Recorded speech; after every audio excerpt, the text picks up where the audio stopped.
All right, now I have covered a lot of great athletes in my career. In fact, I've covered a few world champions, but I've never covered a world champion in the world of timber sports until I met Mark Bouquin. You know, it's kind of funny because the history of this sport, there's a lot of really good competitors who are multi-generational.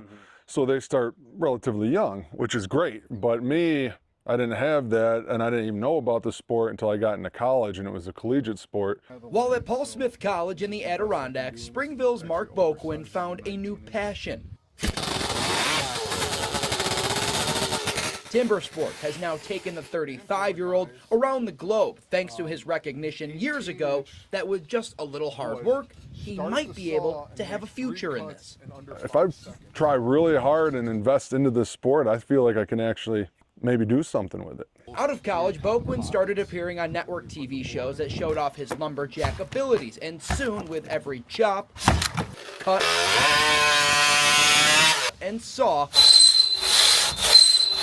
he worked his way up in the sport and finally became a world champion last year. I was shaking, I was shaking so bad, I couldn't even believe it. I didn't even know I won at first, and then people started coming up to me, shaking my hands, like, did I actually do it?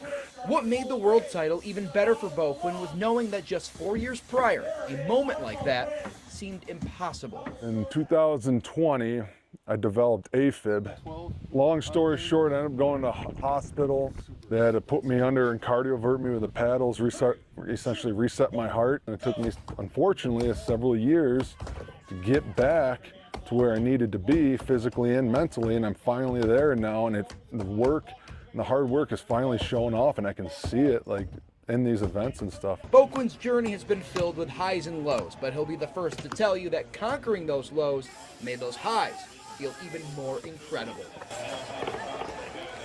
You never think you're where you need to be. You always have room for improvement. You always can get better. Because I've been trying to fight to get back to where I was, or to get to a point where I'm competitive again, and to realize I'm finally there.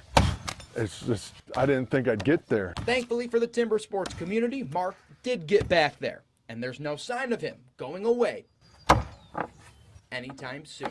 All right, so up next for Mark, the Lumberjack World Championships. That's coming up in mid-July in Hayward, Wisconsin, where he goes to defend his single buck title.